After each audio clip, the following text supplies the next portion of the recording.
All right. So, um, today let me share my screen as well.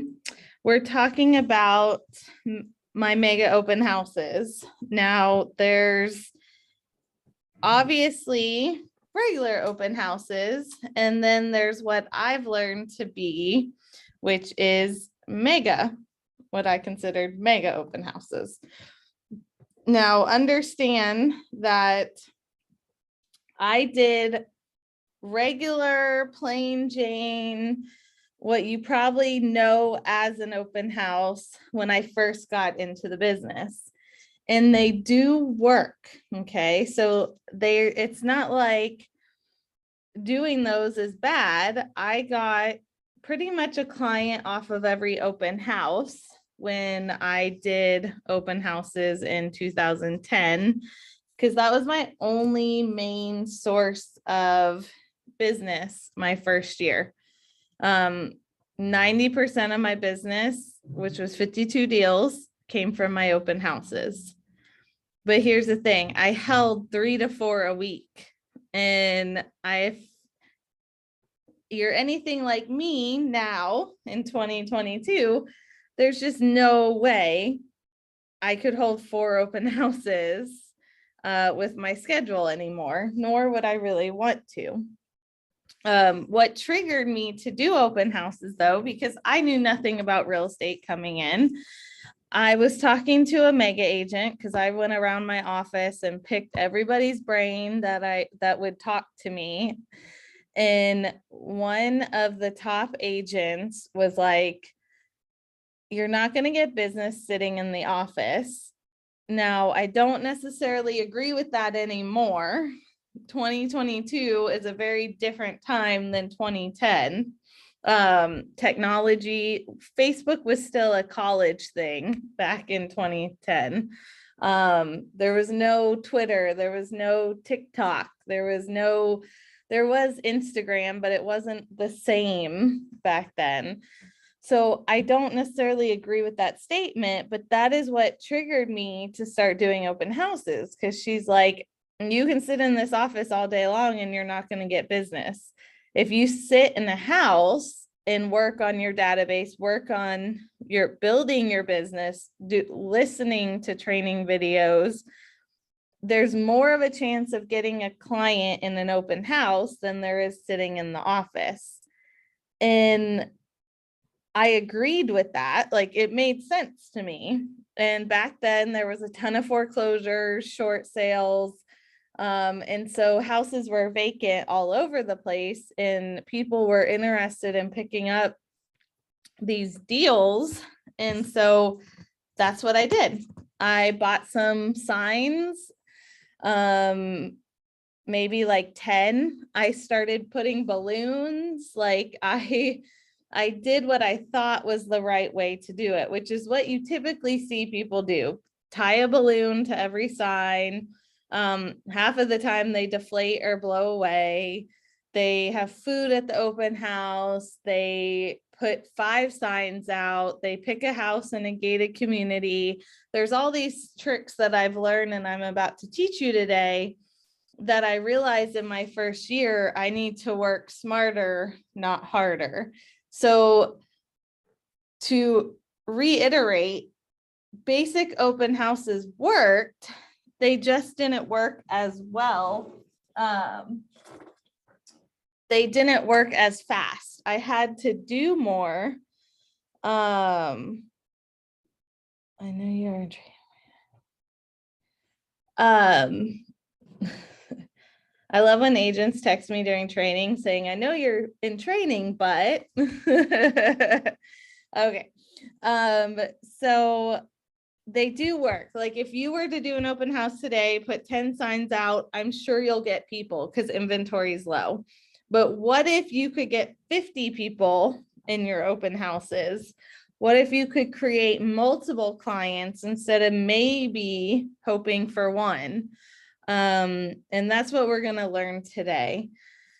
So the first thing you got to do is find the open house. Now, this slide, I was working on this morning because I have it all on an outline sheet. But I wanted to put it in a slide presentation.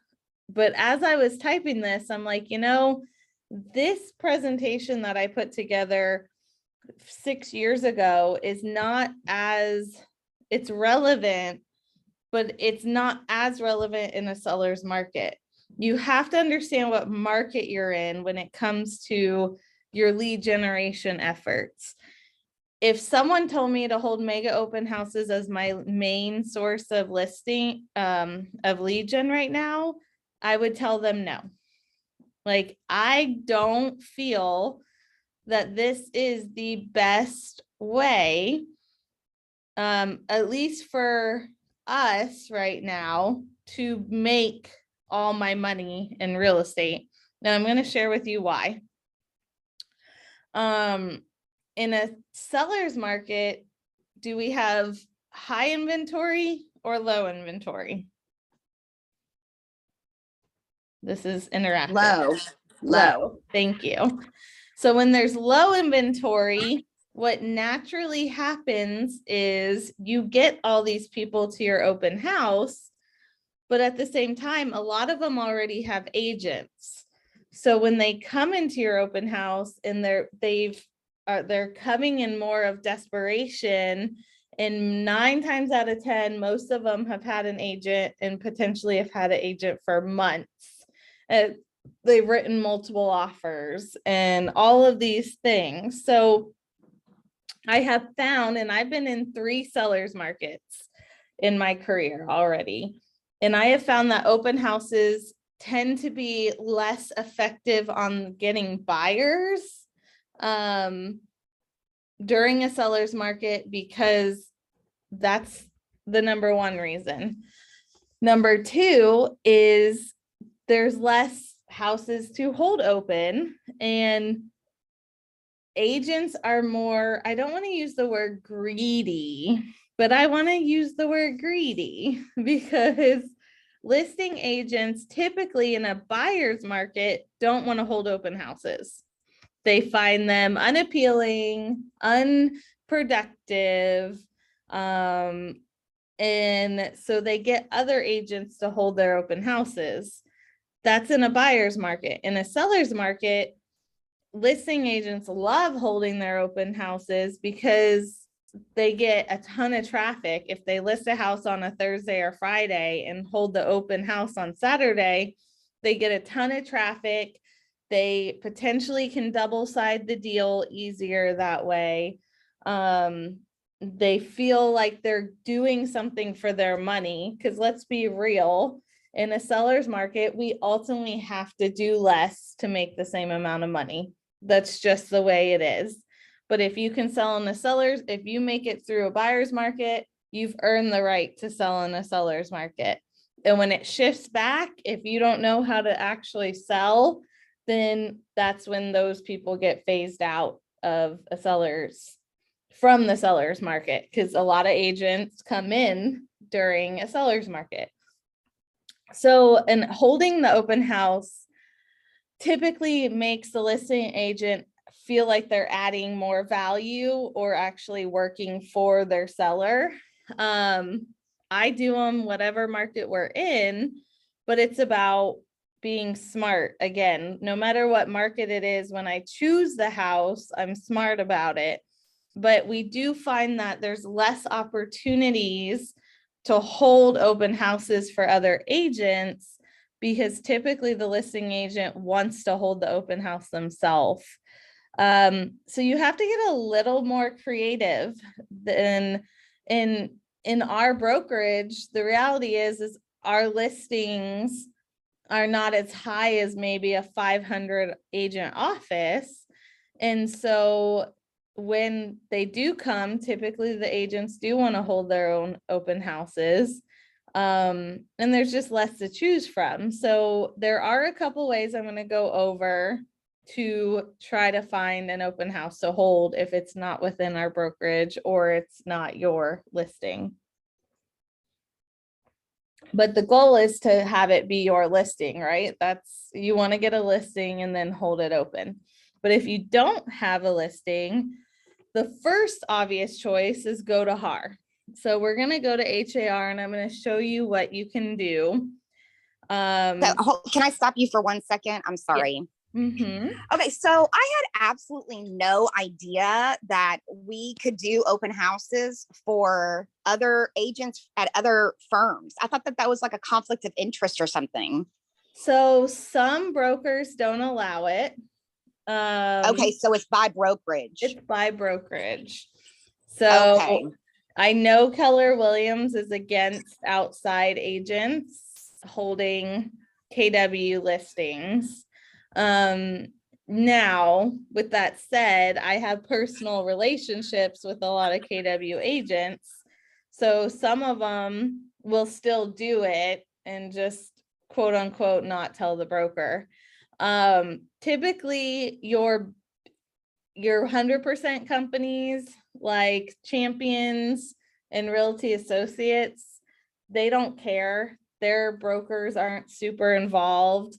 EXP agents, they don't care. Their broker, although they do have more training, their broker's a lot more hands-off. They have one broker per state, so they don't really mandate as much either.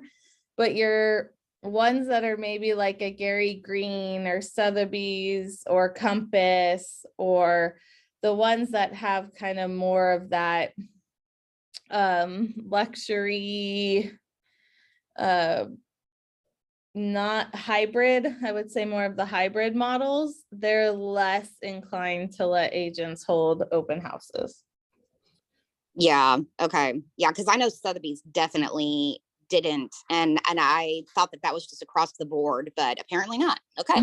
Nope. And so that's the thing, you can definitely call, like I have an agent that I know and I've worked with multiple times. He works with investors.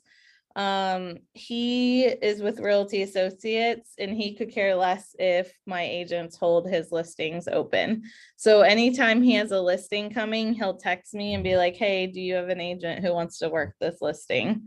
And so I do have those relationships. I can tell you typically pretty easily if someone's going to, the broker themselves doesn't allow it, but then sometimes the agents just either they say no because they want to hold the listing open, or they say no because they don't think open houses work.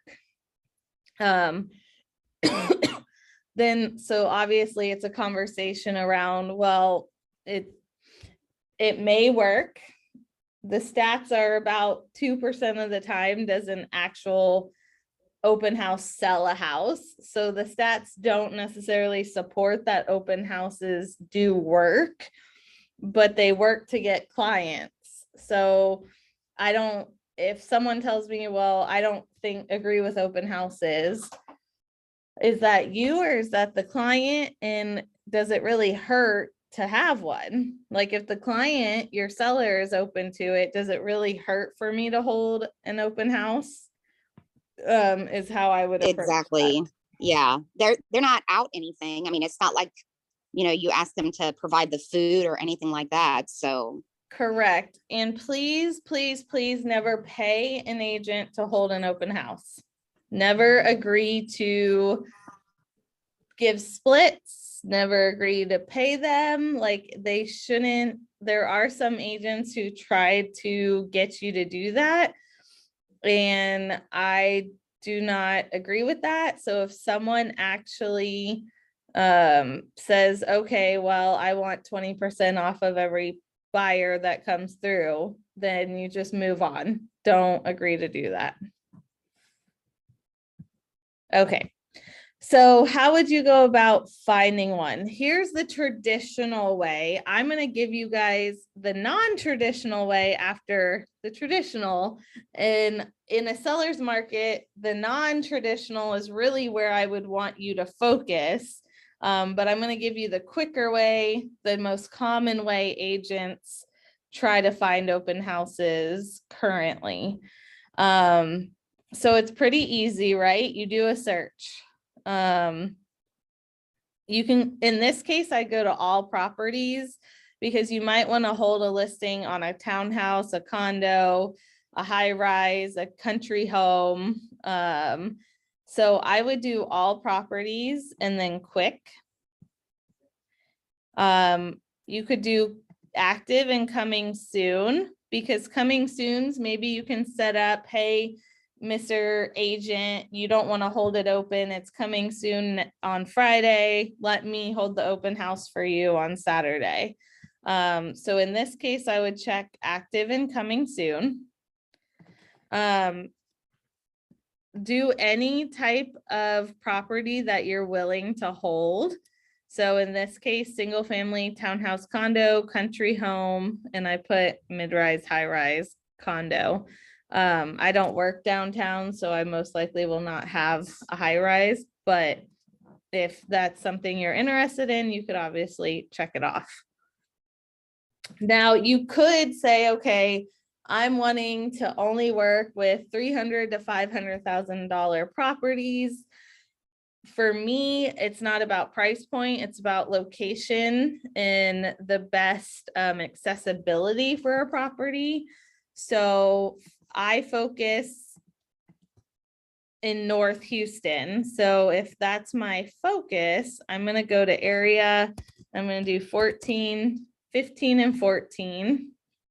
That's kind of my two main. And there's 706 matches. That seems like a lot, but the reality is when it comes down to how many no's you might get, you probably need to have that inventory capability. So there's some rules around houses, right? So let's write these down. Number one, you don't want it to be in a gated community unless the gate stays open during your open house. You don't want that obstacle of having to let people through a gate. It's very likely that they're not going to effectively allow you to hold the open house. They're just going to turn around. Also, you need to make sure that the area allows for signs. If you can't put signs, it doesn't mean if you're the listing agent that you can't hold an open house. But if I'm purposely searching for an open house for someone else's listing to hold, I'm not going to do it like in the Woodlands, because I know the Woodlands doesn't allow signs. So this is not going to be where I would look for an open house.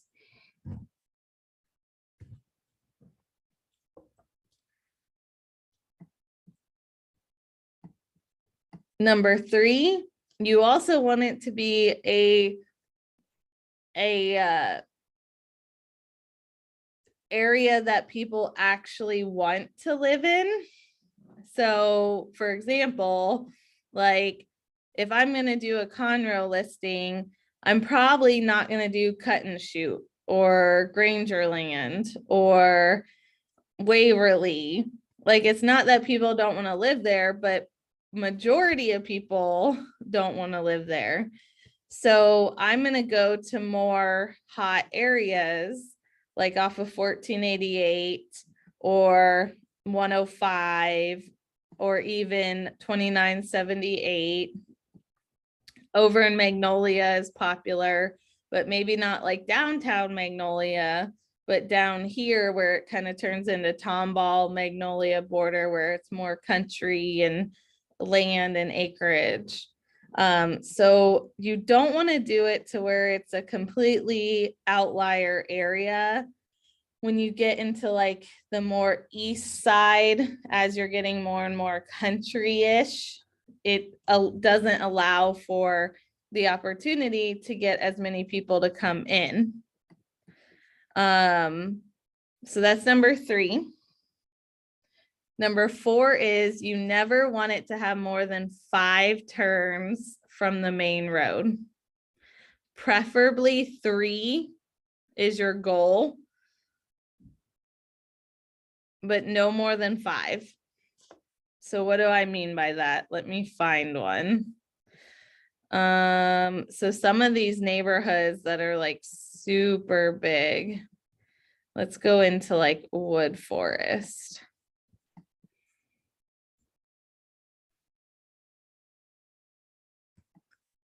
Well, there's no houses in Wood Forest, so that's not gonna work.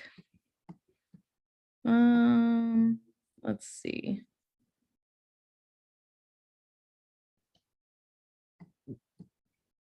The good news is it doesn't seem to happen too often here. Okay, let's check out this neighborhood. Okay, so, ooh, so even back here, so like these houses, if the main road to get in is this Huffsman Conroe Road, then you would take a left or right. So that would be one. I wouldn't consider it standard road because yes, it's the neighborhood road.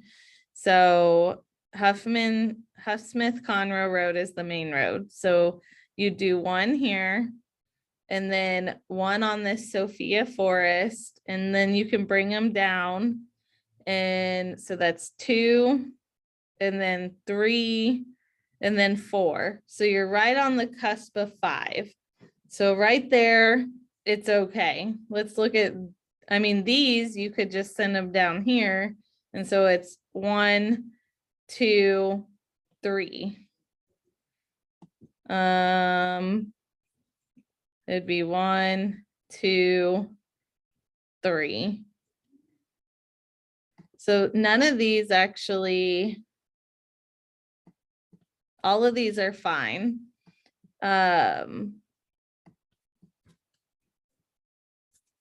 Yeah, I haven't found any. So that's the good news, is that it's not very common. So no more than 5 turns. Preferably 3, but no more than 5.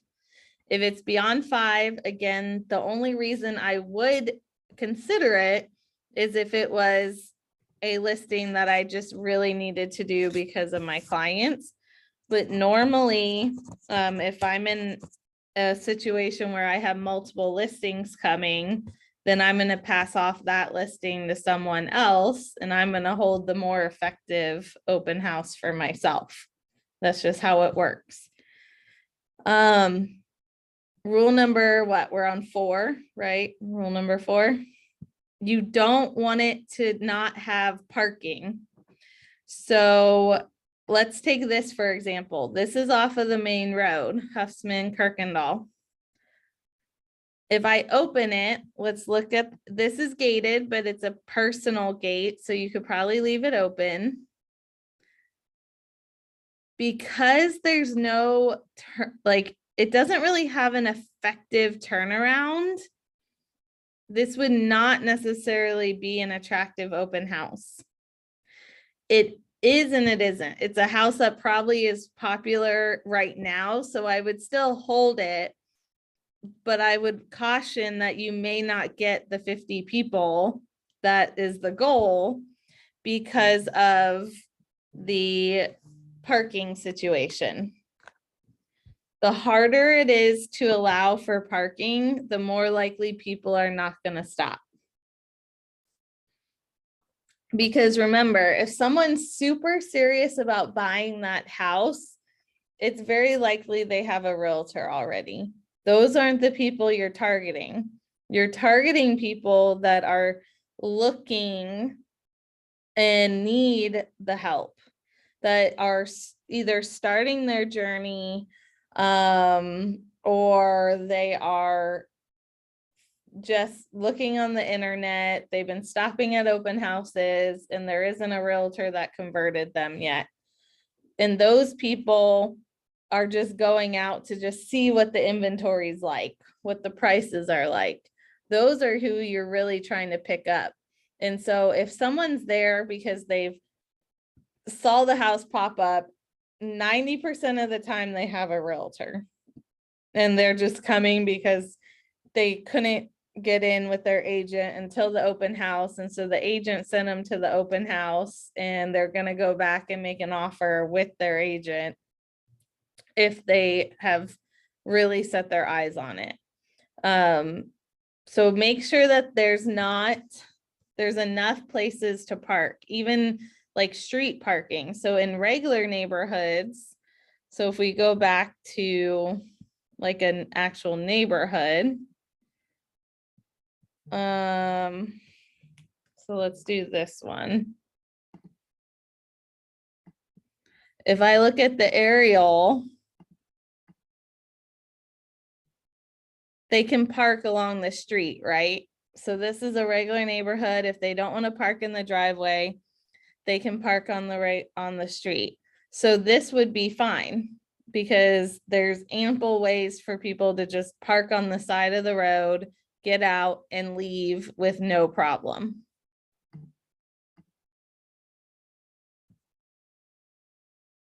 So we've got ample parking or capability of parking, no more than 5 turns. Not somewhere where no one wants to be or too far out. And what was my number one? No gated community. Thank you. No gated community. Oh, and then obviously where signs are allowed. That's important too. The last one, and this one is less controllable and sometimes isn't. I'm not gonna say the last one. I'm gonna save that one for really last. I've one more before the last one. Curb appeal. So you can't necessarily always control curb appeal. If it's a good deal, if it's priced right or priced below market, then curb appeal doesn't matter, right? You're going to get investors, you're going to get first-time home buyers that need just a house. Curb appeal really matters when it's a buyer's market. This is, and I want to, again, I'm teaching overall the mega open houses. In this market though, curb appeal is important to make more money. Typically, like curb appeal generally provides maybe an extra 2 to 3% in offer value. But inventory is considered so low that you don't necessarily have to have the perfect curb appeal to make it a good open house. But typically you don't want a rundown house, especially if it's priced to market or above, because no one's going to stop. They're going to drive right by. And I can tell you, it's not a fun feeling sitting in an open house and just watching people drive by. Because it happens. If you don't follow these guidelines, you'll just see people drive by. Because remember, our main way, I don't want to say remember, sorry. In my head, I remember. I haven't taught y'all this yet, but the main way to get people here are the signs. So if you put 100 open house signs out, which is the mega part, which I'm going to get to, people are coming to a house that they don't typically know they're coming to. So they see the signs and they're intrigued, and people just naturally want to learn more. And so they have no idea the price point. They typically don't know where they're heading. And so if you have ugly curb appeal, they're just going to drive right by after they get there. You don't want them to be disappointed. You want them to be intrigued and interested. You want to motivate them enough to get out of the house.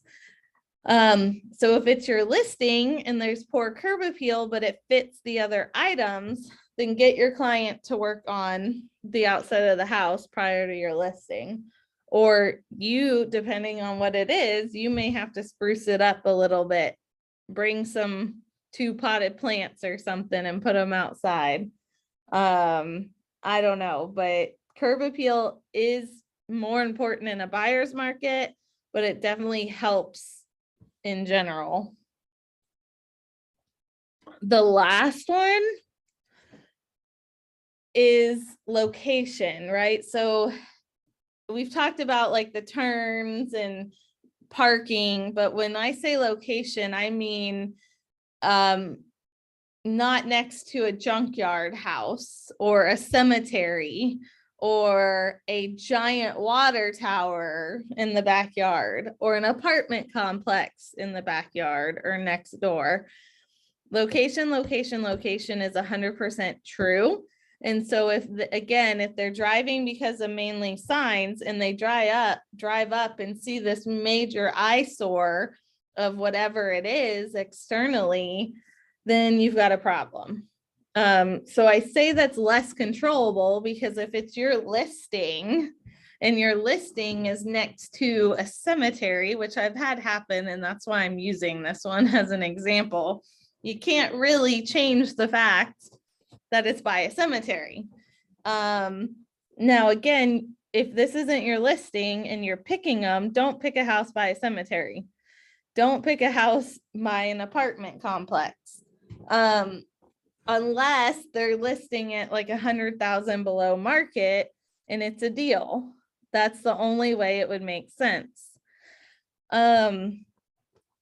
So that's how you pick a house. Those are the actual ways to go about finding an open house itself. Now, the other thing to think about is, where do you live? Where do you farm? What's your demographic?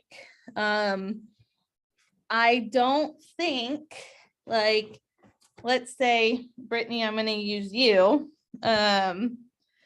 You live in Spring Branch, and that's a great area, but for you to come hold an open house in, let's say, Conroe Willis, just because, I don't think that's smart planning.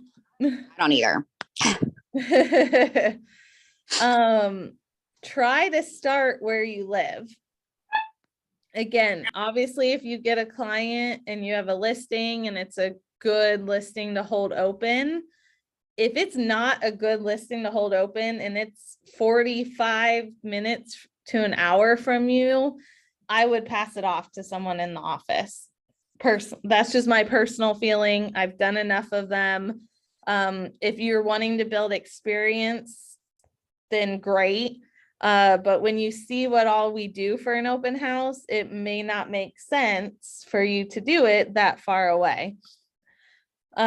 So stick to your areas. If you live in Spring Branch, try to do it in Spring Branch or Houston itself, Cypress, Tomball, Spring. Clearly, I can't do the Woodlands because that's not where I can put signs, but I can do Conroe, Magnolia, Spring, obviously we're on the edge of all those cities. So I have plenty of areas to do them. And I know which areas are hotter than others. So if you have questions, you can always call me and let me know where you're thinking, and I can say yay or nay. Now, those are the physical characteristics of a good open house. Now let's talk about pricing.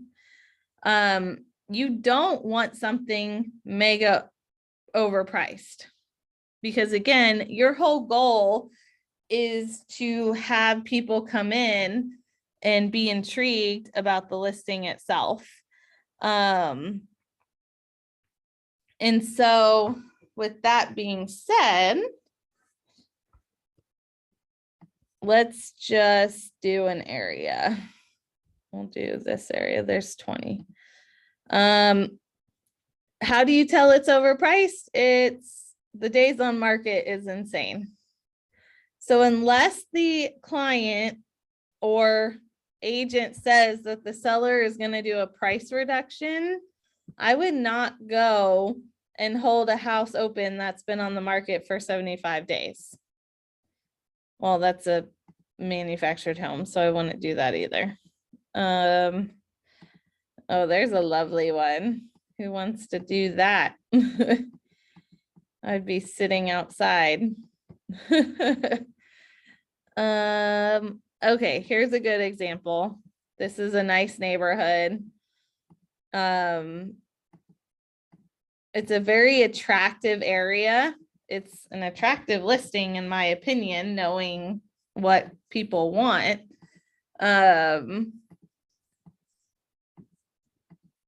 Photos are awful. Woo!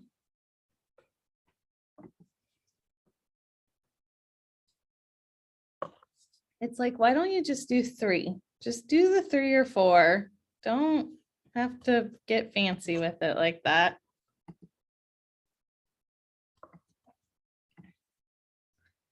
This saddens me.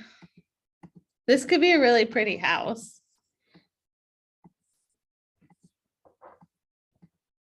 Okay, so the attractive qualities, right, are the yard. Let's see where it is. Oh, look at that. That's a nice spot. That lot. Is it in the flood zone? Wrong thing. Yes, it's in the flood zone.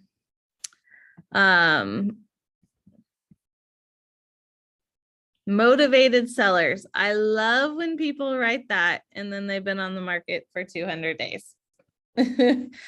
Okay, so if all the points, if you find a listing that you're like, okay, this could be a possibility. Now, RE/MAX is probably less likely to allow an open house.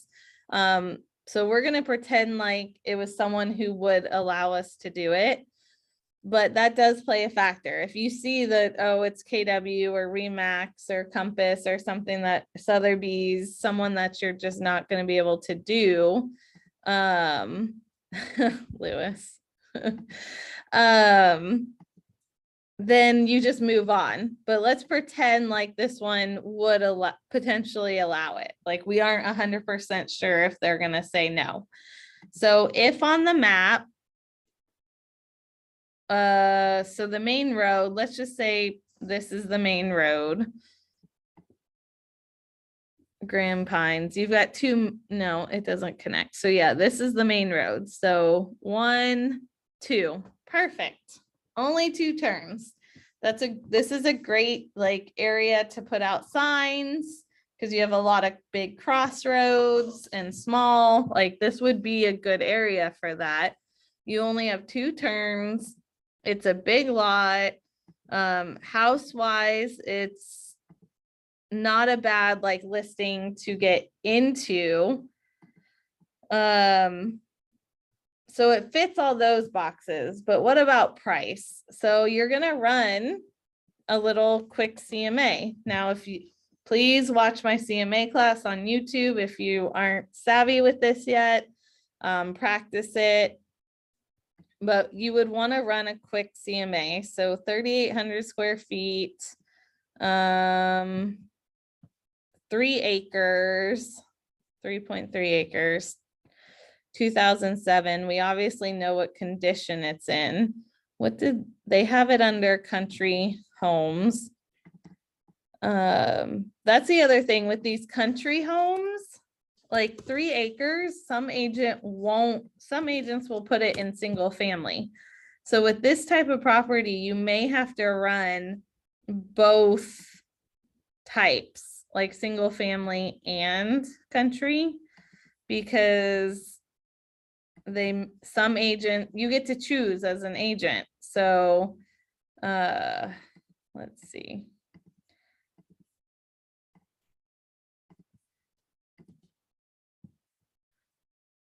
So there's 2 listed, 1.4755. This one's 20 acres. What's sold, here's a 4 and a 5. Oh, look at that. Okay, so a 4 and a 5 sold for $750 and $775. Doesn't show our square feet, so let's check that out. This is a 1-story, 3,000 square feet. Obviously, although there's some paint that probably not everyone loves, it's more modernized to the now. That's overwhelming.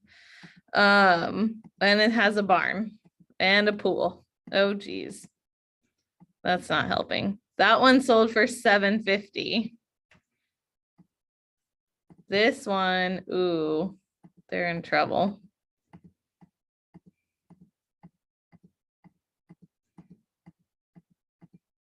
We clearly know that that house is not worth $750.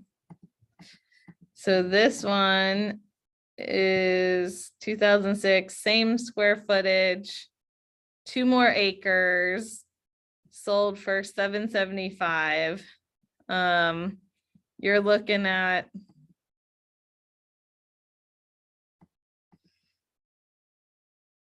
doesn't have a pool, but it has a lot prettier backyard.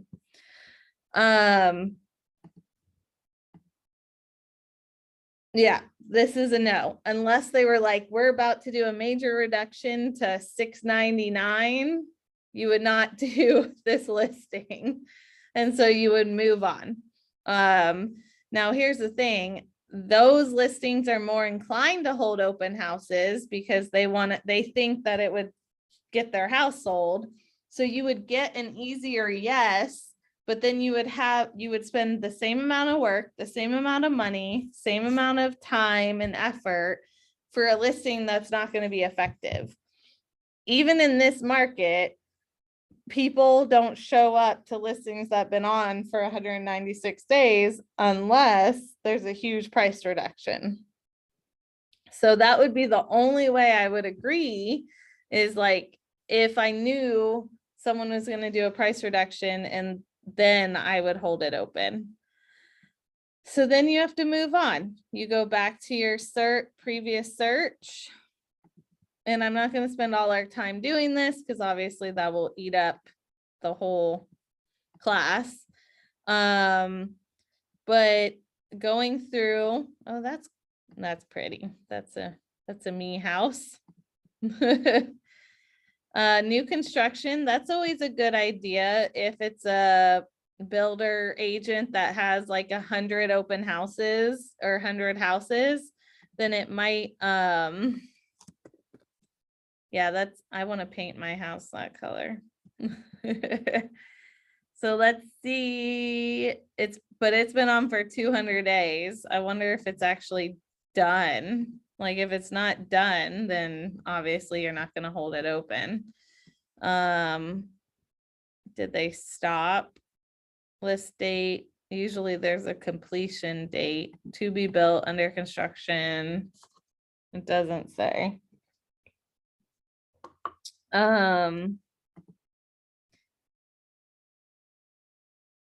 Let's see, where's the main road? Here's Stagecoach, so they would turn one. Yeah, it wouldn't be bad. Elena, Yes. it did say that the approximate date was going to be January 15th of this year. Oh, you're right. It's right there. Okay, so yeah, maybe calling the agent and seeing, because clearly they're not doing a good job advertising this house because they haven't put updated photos. So this actually may be one that would be a good idea because new construction doesn't have the same stigma, like seeing 200 days, because they usually take a year to build, doesn't have the same stigma. So if it is done and that agent allows it, I would definitely right now do that house. Obviously a driveway would help, but again, new construction is more appealing to people. So maybe for someone like Erica, because you live over there, this may be one you write down and potentially call and see if they're willing to let you. Possibly drive by it and see if it's actually done first, or you can call, whichever. You don't live far from there, do you? It's not too far. Quote, far for me is farther than what other people would consider because I'm used to having a long drive. True. In other words, I'd be willing to do it now. As I Yeah. get busier, I might not, but I'm seeing that the high school is Magnolia West, which is, well, like 30 minutes away. You're 30 minutes away from there? Magnolia West, yes, it is a lot quicker than it used to be because of they built the overpass, the Aggie Yeah. Expressway. Mhm. So it might be closer to 20 now. Oh, okay. Yeah. Because I'm probably like 30 minutes from there. Because I am very close to Tomball High School. I don't know where that is. Zion and 249. Gotcha. Okay, well, for someone who's open to it, and this would be one I would actually probably call. I don't know price though, so new construction's a whole different ball game, and like I said, in general. This one is under single family, so let's just do a quick. It's 2,500 square feet on a 11,000 lot size. So let's just run this for everyone real quick, and then we're gonna move on to the next conversation. I think I did a BPO in here recently, like within the last 6 months. And I believe this is like an unrestricted, or I think it said light restrictions. Let's see.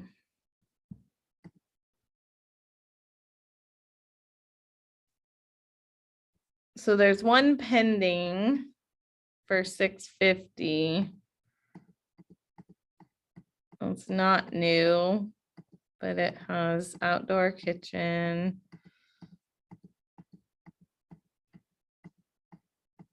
I like their color. Clearly has like a mother-in-law suite because there was 2 kitchens.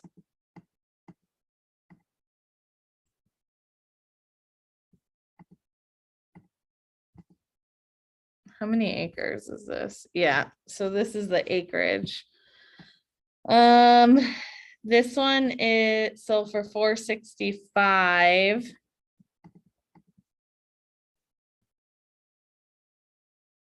Oh, like 5 days ago. And that's pretty much new construction. So it's overpriced by a lot. However, you still might actually get a decent traffic just because of location and the fact that it's brand new, never lived in. These are nice though. They're newer. This one has a bigger lot, bigger house, sold for 442. So it's overpriced. It's probably overpriced by a good 50 grand. Maybe a little less. Just again, new construction kind of differs. But I would still probably be open to holding this one and seeing how it goes.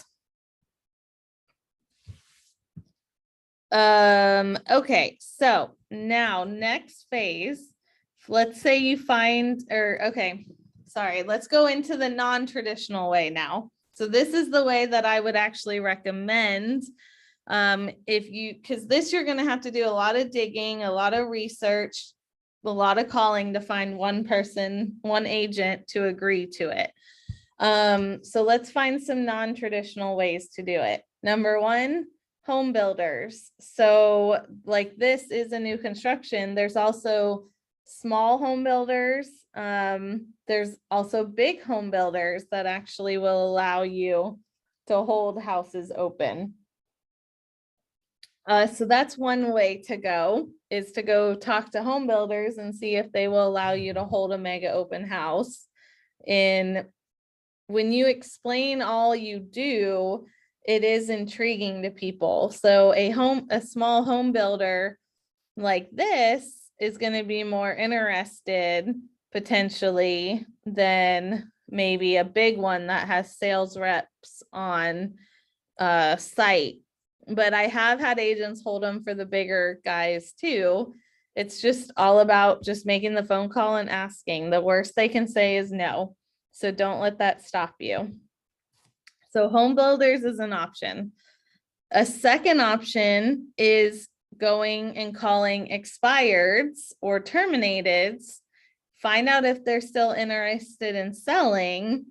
And if they are, seeing if you could attempt a mega open house and seeing if you get an offer that way for them. Again, the goal of the open house is obviously in one regards to sell the house, but we know statistically it doesn't. It just doesn't. Statistically, 2 to 3% of the time, and it used to be only 1%, but it has gone up. So most of the time your listing, your open house is not going to sell the house. So the goal is to get buyers and sellers out of it. So if you know that, then these expireds and terminateds, you want the chance to build a relationship, see if you can get more clients in the deal. But then this is an opportunity to potentially get a listing out of it as well, because they are no longer working with an agent. Now there's a couple ways to do this. There are services that you can pay for, like Vulcan 7, Arch Agent. There's another one that I used. If you Google expired and for sale by owner lists, all the companies will pop up. Expired phone list. Espresso Agent, that's the one I was trying to think of. Espresso Agent is pretty non-expensive, and every day you can get the new expired and phone numbers, name and phone numbers for those expireds and for sale by owners that pop up. There's also Vulcan 7 that's popular. Land Voice is popular. That's one way to do it.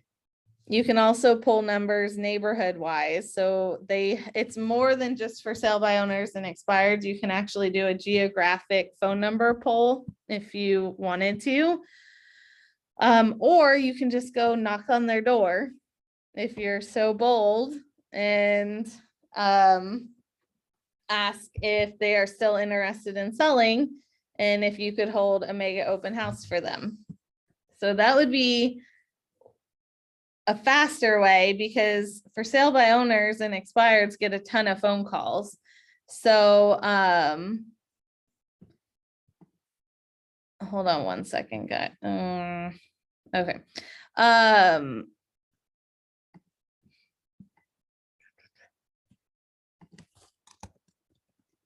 Sorry, I know you guys are, this is being recorded. I apologize. 113.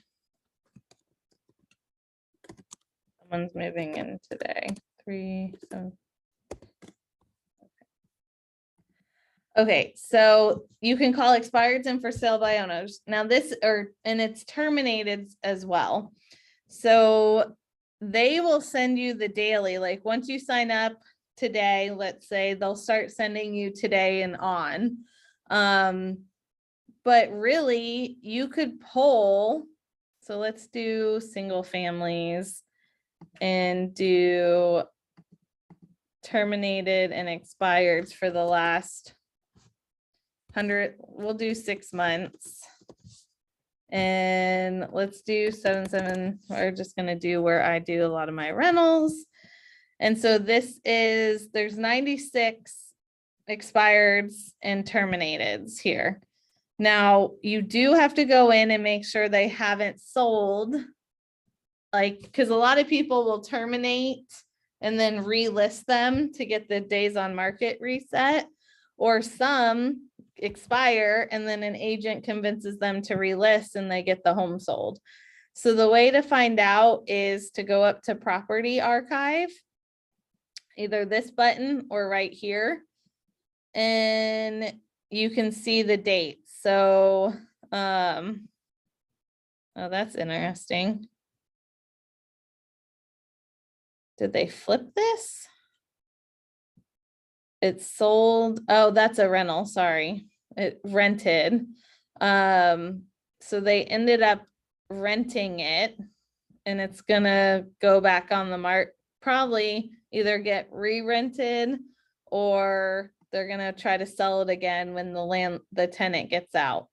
So maybe someone to put on your hit list in May to talk to, but you don't want, that's a side note, you don't want it to be tenant occupied when you hold an open house. I prefer vacant open houses, but occupied's fine as long as they're not there, but definitely not tenant occupied. Those are horrid. Okay, so this one is 2006 was the last time it was sold. So this one is still available. So let's look at the listing. Eek. Probably not a house I'd want to sit inside for 3 to 4 hours, which we're going to talk about time in a minute.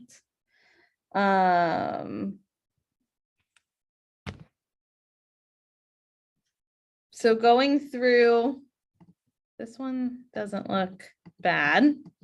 I could sit in here. Let's see if it actually sold.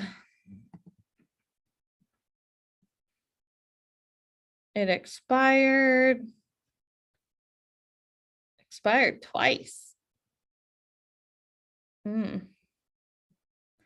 So see, or 9 days, what? That was more than 9 days. Oh, they withdrew it in 9 days. And then they relisted it in June. Something funky is going on here. It went pending and then something happened, they withdrew it and then it expired. If you're one of those people that wants to build your listing database, this would maybe be a good one to go and door knock and find out why it didn't sell. It went under contract twice. I'm sure there's repair issues. They probably want a certain amount of money. Maybe you can say, well, since the market is picking up again, I would love the opportunity, see if I can get you another offer. Can I hold a mega open house for you and build that relationship? So this is, and if your goal is to get listings, then you may be less picky about all the rules with the holding a house open. Again, it's a give and take. If you're doing more listing goal-oriented lead gen, and this is just a service you're offering to get your foot in the door, you may be less picky about if it's got the best parking or the curb appeal isn't 100%. So again, saying, okay, this is actually if mega open houses is your #1 lead gen source, and that's your goal, then you want to go with the rules. If your goal is to actually do expireds and withdrawals and for sale by owners and use mega open houses as a tool to get your foot in the door, then maybe you're less picky about the rules around the mega open house because your goal is to actually just build rapport with the listing themselves. So yeah, decide which one's your focus, but this is a way to go after listings. Now for sale by owners, you can go to, the main one is Zillow. Everyone loves Zillow. That's not a realtor. So under Zillow.com, you can go to buy and then for sale by owner.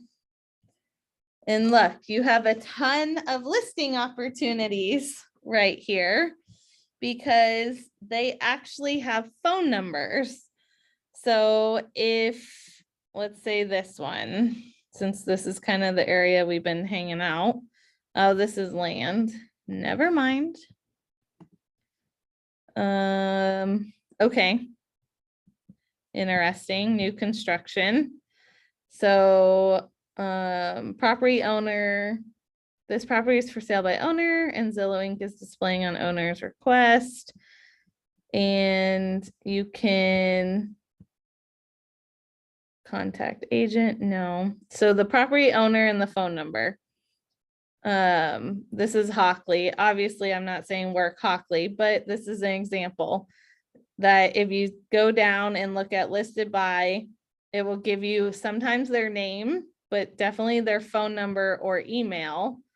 And this is a follow-up game. This might not be the first time you talk to them, they're gonna say yes, but you stay in touch with them. Whoa. What a great photo. For sale by owners are fun. Okay, here's a decent one. For sale by owner, 875. Property owner and their phone number. Now you can obviously, if you don't have their name, all you have to do is put the address into the tax record and it will tell you their name. So if you want to know their name before you call, that's how you would do it.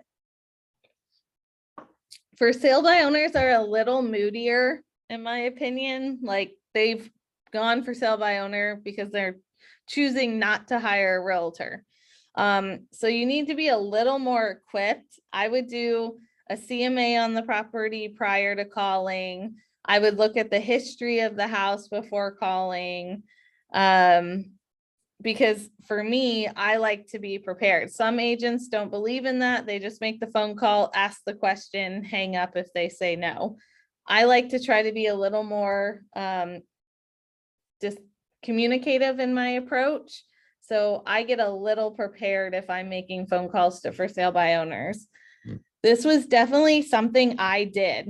So I went after for sale by owners when, especially in a buyer or a seller's market where there's lower inventory, it's a great way to say, hey, HAR tends to be what's like a way to get people into the house. We know that HAR is where majority of clients start their search.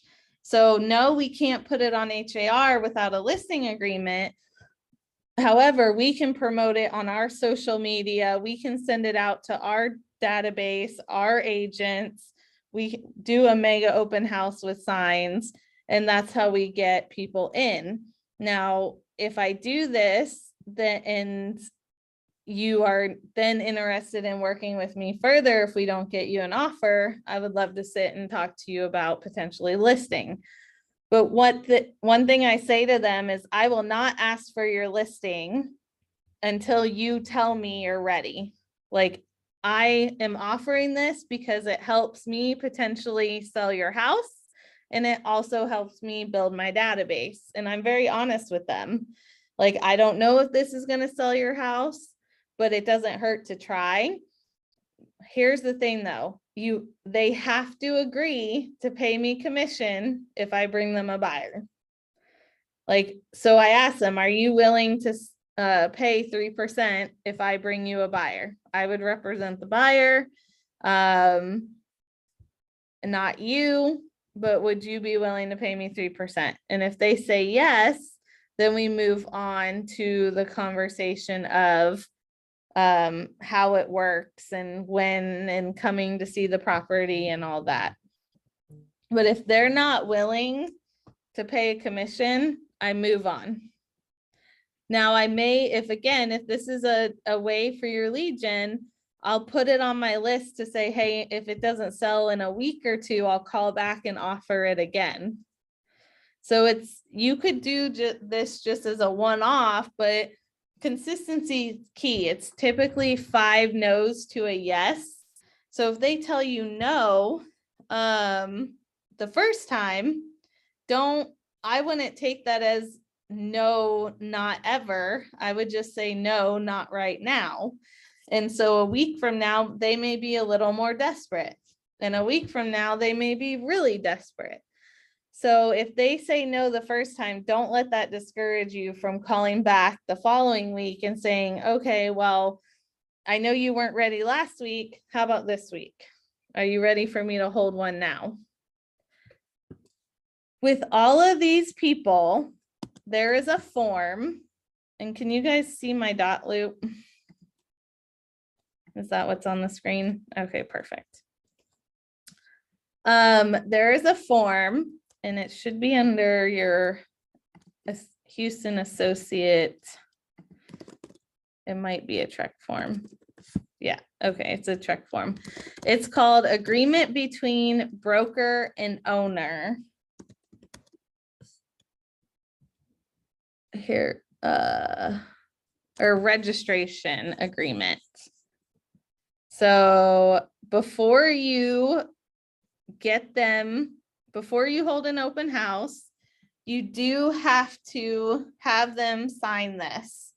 Because if you don't, and you bring a buyer, there's a huge opportunity they wouldn't have to pay you. So it looks like a listing agreement. It is not. You would fill in the owner's info here, our info here, property info here, what they're asking price is when you're holding the open house.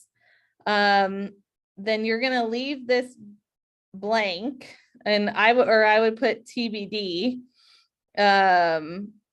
or you could put like any buyer offer made from open house or whatever you want to write. But when you actually get that buyer, you can fill it in.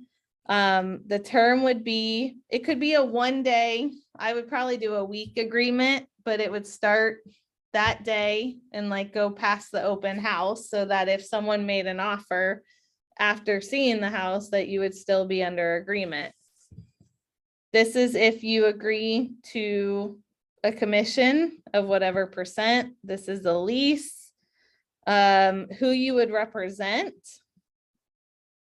any addenda other than just the IABS, and then everybody would sign. Now you aren't representing them, so you don't need to make any recommendations to them unless you're trying to, again, get the listing. You might be friendly with them. But if your goal is to hold the open house and get buyers, you just need this sign before holding it.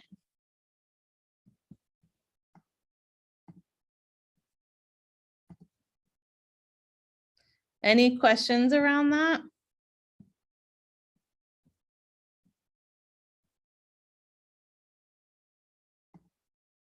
No?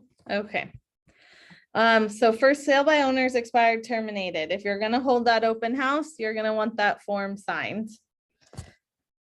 Okay, now about the day of, like, this is a lot of the work goes into picking the house. So your hardest part when you don't have a listing already is going to be finding the house. So that's why we spent almost the entire class around finding the property, because that is what's going to be the hardest work in the whole thing. Now, once you guys start getting listings continuously, then it should be less effort, but it's a low inventory market. Even top agents, you know, I have 1, 2, 3, 4 listings right now that are just like in like my what I call shadow inventory. If I have a buyer, they're willing to let me show it, but ultimately they're not ready to actually list it yet. And that's a lot of the market right now, is they just either they need to find the house they want, or they're fixing things up, or school needs to end. There's a lot of reasons, but I have at least 4 listings, and I'm a heavy lister, and it's just a lot of us who do listings, if we're not actively out there every day going for new listing opportunities, there's a lot of people in that kind of I'm ready because I want the money, but I need to go find a house, or I want this to happen first. And so there's a lot of that happening. So even for me, this is a little more of what I would have to do if this is what I was going to focus on right now. So that's the most time consuming part, is finding the house. After that, if you want, you can try to find a vendor to hold the open house with you. Mortgage lenders love to do it because, again, these are, even if they're with another agent, it's an opportunity for them to get a client. So every buyer who's financing needs a lender, whether you're the agent working with them or not. They don't necessarily care, to be honest. They're going to want to help the buyer. So lenders, some will agree to hold open houses with you. Home warranty reps, they're less likely to do it. Insurance will offer to do it. I typically don't have a vendor with me, but some agents do like to have a vendor there. You're welcome to have, when you do mega open houses, you typically do want 2 of you though, because there's so much traffic. You want people, and also for safety purposes. So for us females, and even male, but females wise, even if it's your husband there or significant other, or if you want to have another agent or a friend, you're welcome to do so, because again, they don't have to be an agent to be with you. You're the agent. They just can't answer specific questions if they aren't licensed. But it's more about just being able to have conversations with everybody, making sure if it's occupied, people aren't taking things, and also for safety purposes. So if you don't have a vendor with you, then you're welcome to bring someone else. Okay. So I want you to imagine you walk in and there's just information everywhere.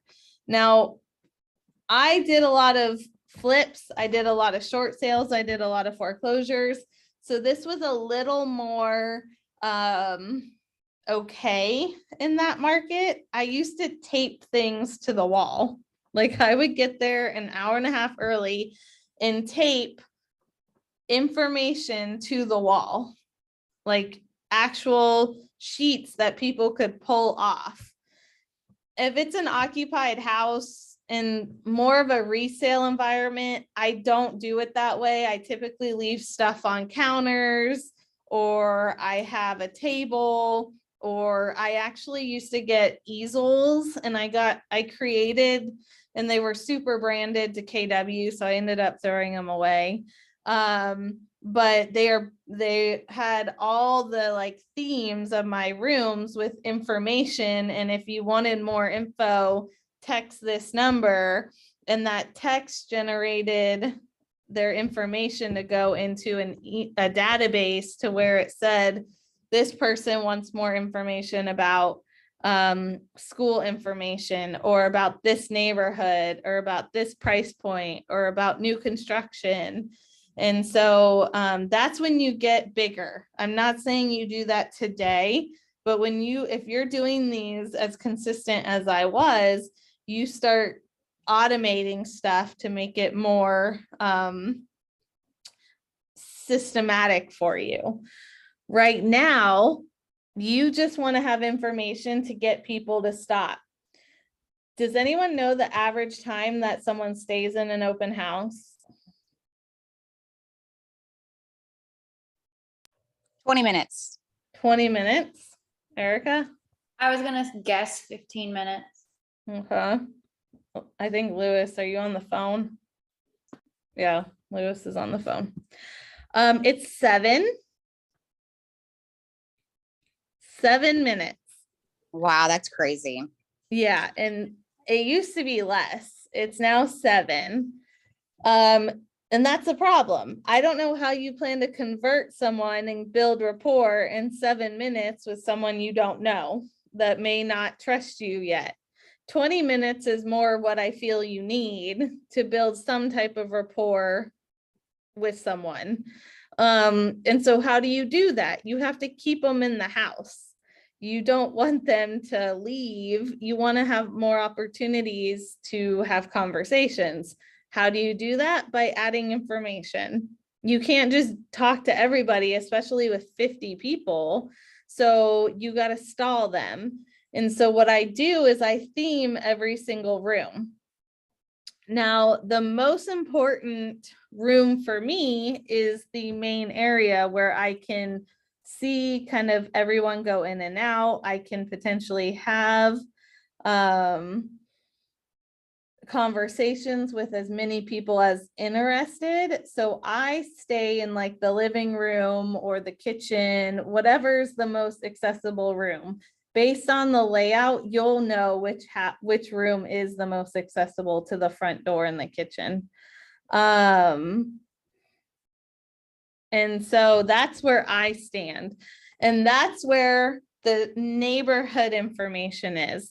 Because for me, my goal is to get buyers and sellers. When you put 100 open house signs out, then you're going to get people from the neighborhood as well. So my goal is more listings and more opportunities to hold mega open houses. So I'm in the area where there's neighborhood stats. RPR is the great printout area for that. We went over RPR in our resource class.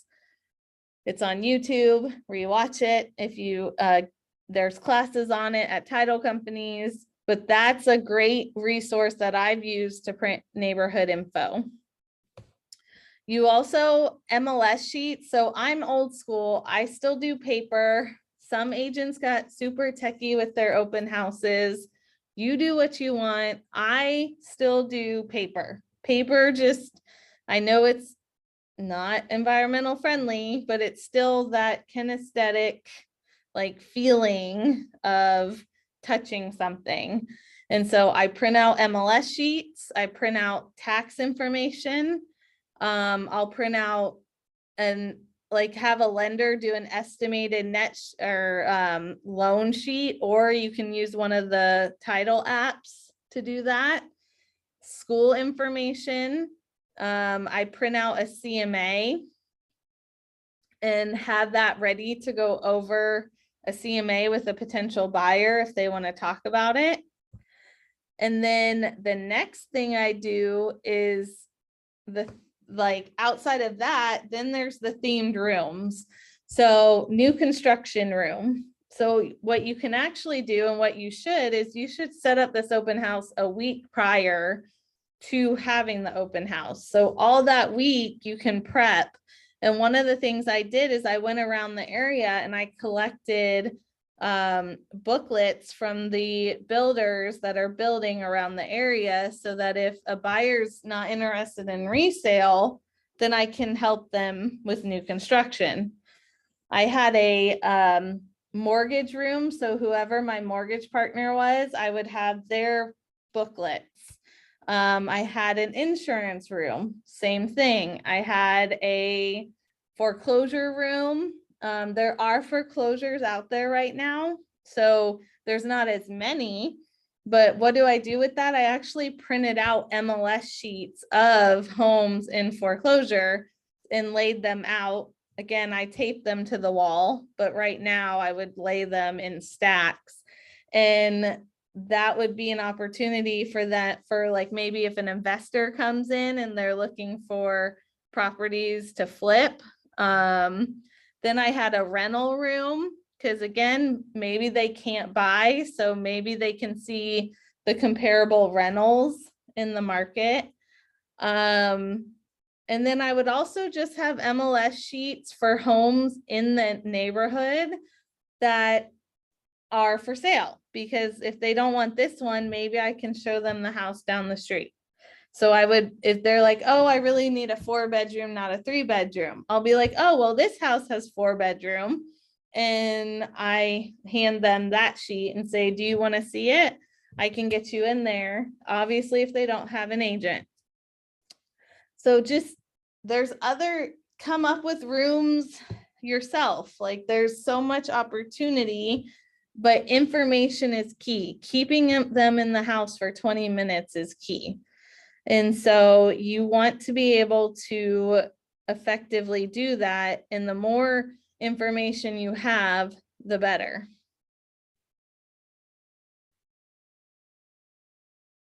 Any questions around that? Okay, so you want to make flyers. I will say I got bad at this because I got busy.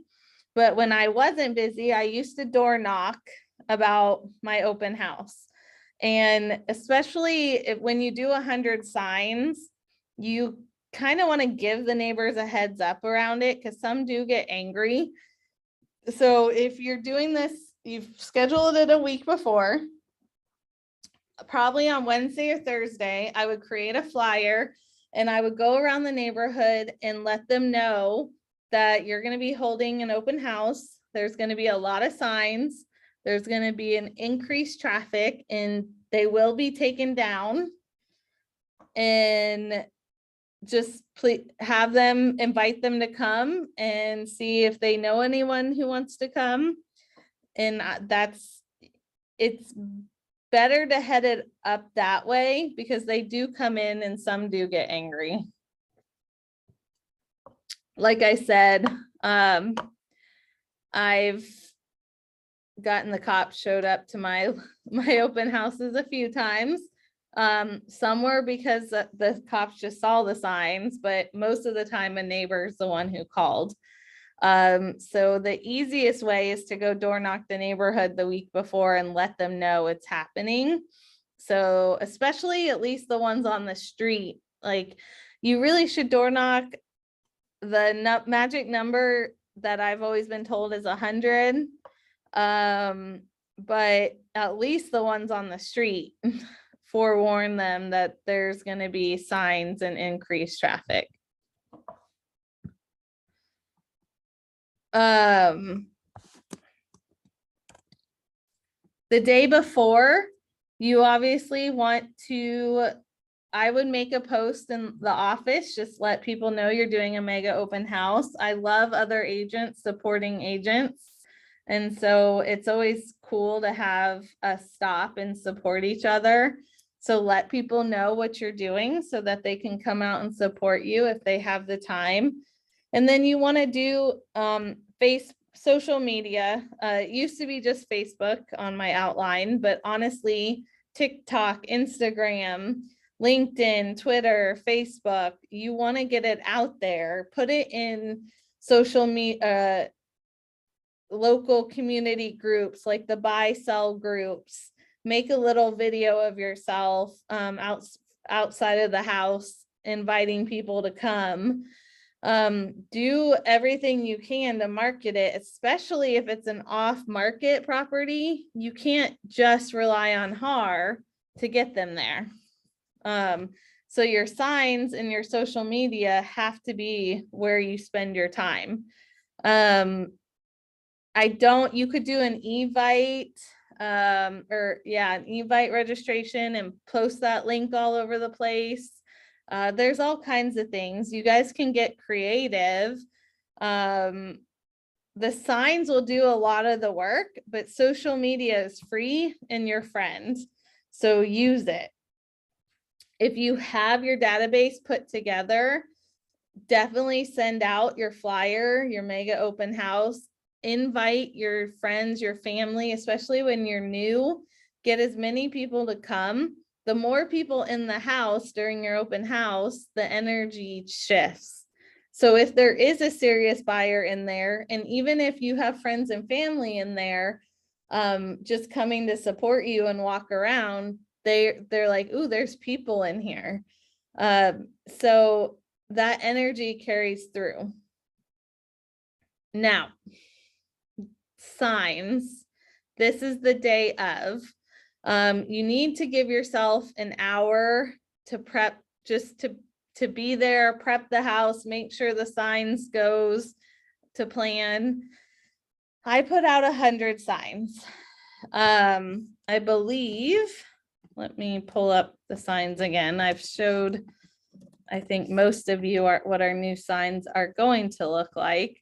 I have not ordered these yet. We still have plenty of red ones that say do the same thing, but I do, and I'm pricing out, finding the best price for these right now. But we do have enough signs so far. If one of you is holding a mega open house and needs to borrow them, we can get them for you. But I am going to be ordering these soon. But the whole key is the arrows. So these are not double-sided. It makes me laugh when people use double-sided open house signs because it doesn't actually work that way. When you put them out, you're sending people to usually the wrong place. So it's a single side, and the whole goal is to never leave one sign without seeing the other. So, so this is the straight button, or straight button. This is the straight arrow. And then there's the turning right and the turning left.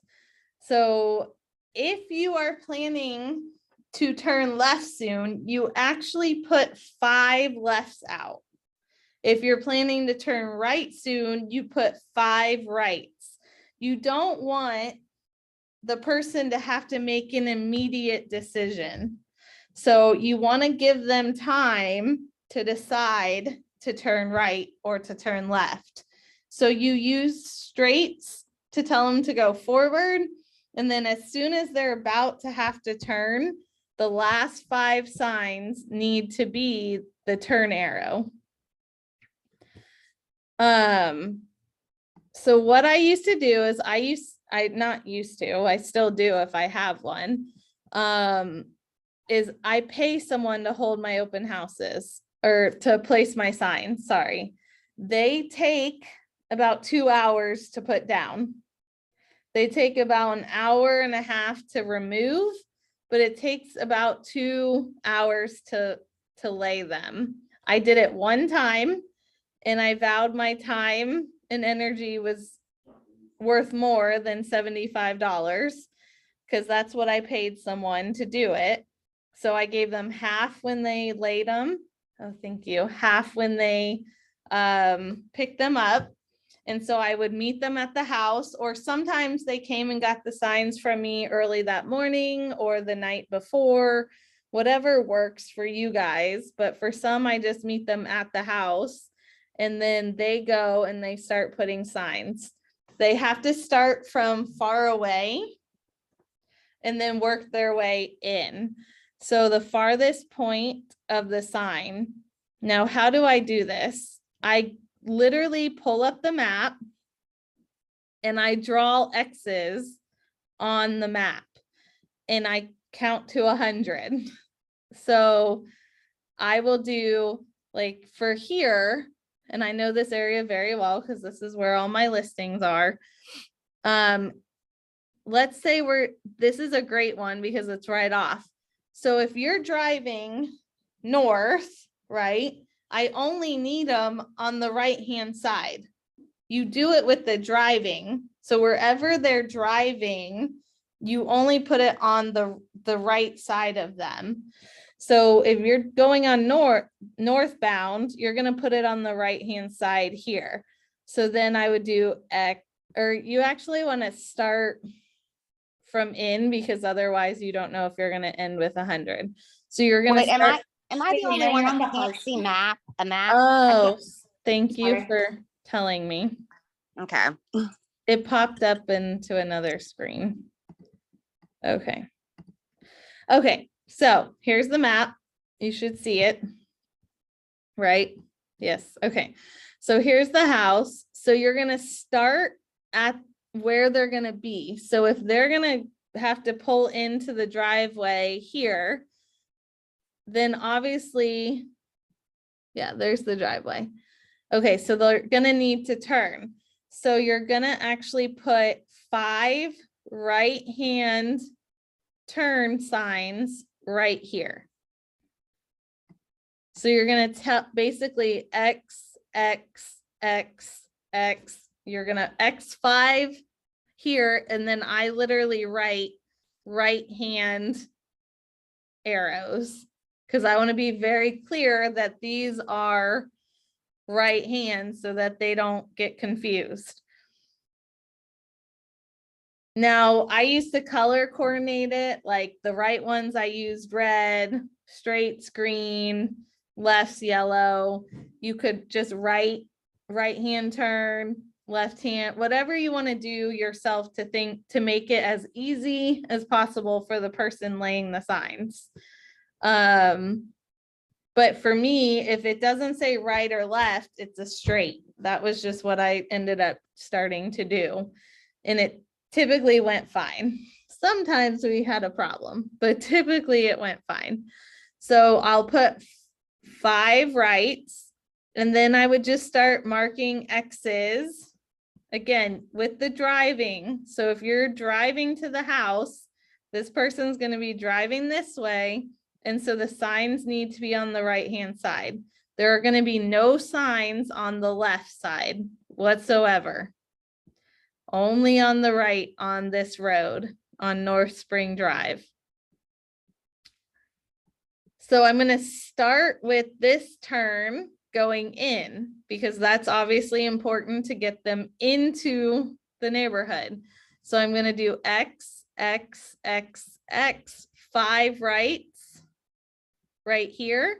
And then on this side, I'm going to do 5 lefts because these people are going to turn left into the neighborhood. Now again, this is why I do 5 because they're going to need to be able to be ready to turn into the median to turn left. And so I'm going to do 1, 2, 3, 4, 5 lefts so that they turn left at this light. And then I'm going to start doing X's. Now here's another main road. So then I'm going to say, okay, well, is this a main road? That's what I'm going to ask myself. Like, is it going to be smart to have people from Auto Road, like, use my signs for that? The answer is no, because it's a dead end road. Like, this isn't a major road. Old Aldine Westfield is a neighborhood road. Like, this is neighborhoods. These aren't actual like main roadways. So I'm not going to spend my time putting signs right here.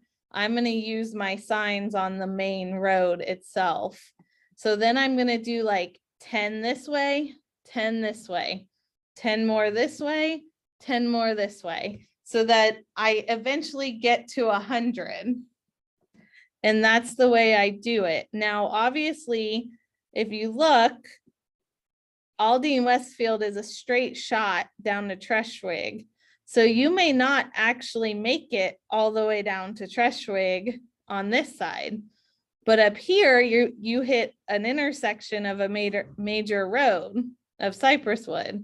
So then up here, I'm going to do the turns. I will say you got to be careful too, because it is dangerous to do this for some people. So you got to look and see, okay, is this a place where people can get out and put signs? Well, the good news is there's a parking lot here where they could get out and walk with signs and put them here. They could pull over probably right here and put some signs in. This might not be as easy right here. But here they could park and put them here. So safety is obviously important. You don't want these people to get hurt. So you do want to look at the map and say, okay, maybe it's not going to be as easy for them. There is a side median, so they're just probably going to have to pull over and then walk a while, walk back. I know some of the people I used actually had someone drive them, and they would just get out of the car and put them in and then get back in the car. If they're doing it themselves, like driving and placing, it may double the time. So you just need to make sure that they understand that all signs must be down by the start of the open house. And so it might take them 4 hours, it might take them 2 hours. It depends if they have a driver, it depends on how quick they are. It also depends on if it's a main road or not. Like, this is gonna take them longer because this is a heavy traffic area. And so it's gonna be a lot more dangerous, and they're gonna have to take more time pulling over, placing signs, and avoiding traffic. If it's more of a rural area, then you don't have all that high intensity traffic to have to deal with. If you're doing it yourself, I would definitely have someone drive you. I don't. What advise- about, what Go ahead. about, the other end of North Spring Drive? You could, well, Coming off of Cypress Wood Drive? you could do that. I mean, there's still only, I don't like to send people through neighborhoods as much. But you definitely could, you could spend. So what I would probably do is try to get up to the Cypress Wood here. I would go down probably to Hirschfield, at least down here. If you can get to Treshwig, great. If not, yeah, pop over to the Cypress Wood and direct them here and send them through. So then you can hit them in all angles, here, here, down at Hirschfield, and maybe you'll get to Treshwig, maybe you won't. So you just do it until you hit 100. And you try to look at the main traffic points to feed people there. But yeah, I would probably do that, Brittany. Okay, okay. So I print this out, I literally put X's, I write, I label them, and I pass them off to the person that I hire. I offered 75, sometimes I offered 100, depending on how difficult. Like that one, I might offer a little bit more just because of the intensity of it. And so that's up to you. I mean, I've never paid less than 75 unless I'm doing less signs. So unless I'm only doing like 30 to 50, I may offer $50. It's clearly got to be worth their time too, because it's easy, but at the same time, it's a little dangerous. So you gotta at least make it worth their while. Okay, let's talk about just quickly around times. I know we're going over. I'm gonna spend a couple more minutes if you can stay on. And then I may do like a part 2 just to talk about converting clients, but really it's all about just getting up to the day, holding an effective open house by putting the signs, having the information.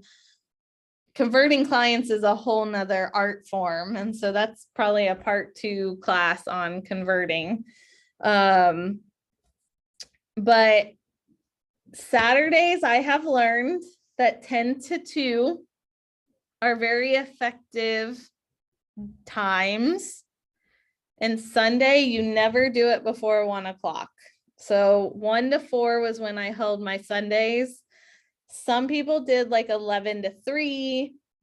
You might do 12 to 4 on Saturdays. Like Saturday, I have learned 10 to 2. You hit the morning crowd and you hit the afternoon crowd. I've just tried all different times. That's what I've seen to be effective. But you can play around with it yourself. With Sundays, I would never do before 1 o'clock for obvious church reasons. The other thing I have learned with Texas is if there is any type of major a sporting event going, it's not an effective open house. So if there's Super Bowl, a Astros game, oh my gosh, what's basketball? Rockets. Rockets. Like, I mean, Rockets are usually evenings, but if there's, I mean, people party all day.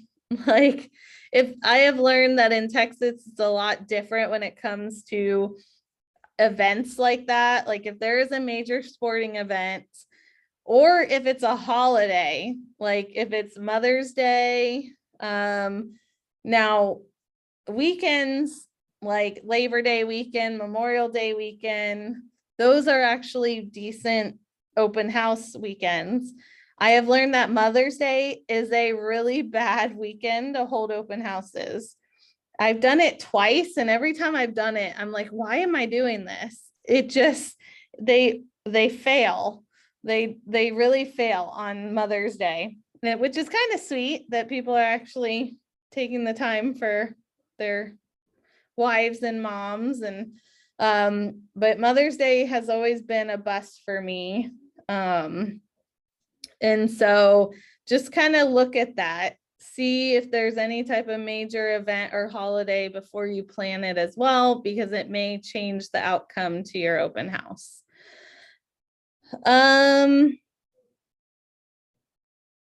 Day of, bring stuff to work on if there is downtime, putting your database together, sending out handwritten notes, running CMA, practicing CMAs, listening to training videos. Definitely want to have a hotspot. I don't do any major food. I mean, if a vendor offers it, great, I'll do it. But typically I just have little bottles of water and hard candies that I can get from the dollar store. And sign-in sheets, I literally just have paper with sign-in and pens, and I have them sign in when they come in.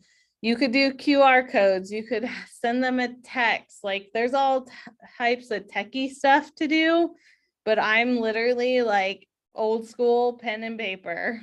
So it doesn't have to be fancy. And as you do a couple of them, you'll start learning, ooh, I want to do it this way. I want to add this to it. Definitely put your own spin, but the fundamentals are this. Don't miss the fundamentals for fancy, because the fundamentals are what will get you people there. Now, learning how to convert and keep them engaged, that's more of the sales technique of it all. And that's the part 2 of this class. But are there any, I mean, it's not rocket science. Like when you think of open houses, it's just an elevated, typical open house.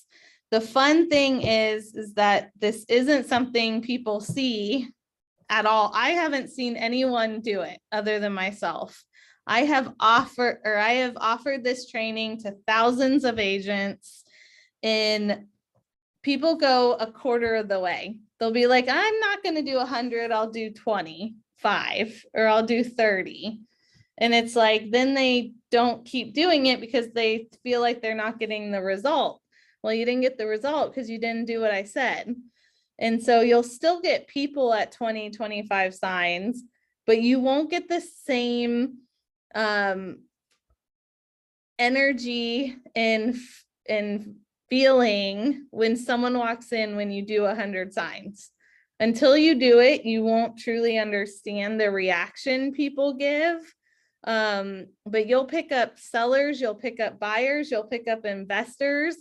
And just before I hang up, that is one I forgot.